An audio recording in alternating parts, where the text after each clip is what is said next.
भोपड़ा आज तो मौसम बड़ो खराब हो रहा है। हाँ ठंड हो रही है काका। हाँ यहाँ लगा जाना काका राम राम।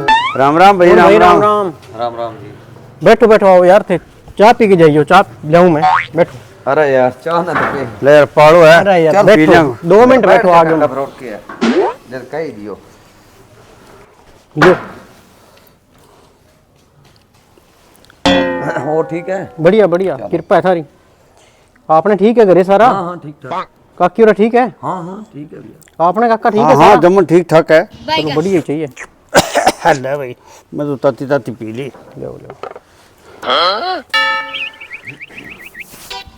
अरे काका हाँ वो तो यार इतो निर्भाग आदमी है कि नहीं पानी को कोने पूछे कर आज चाय पियान लग रहा है। आई तो बात है।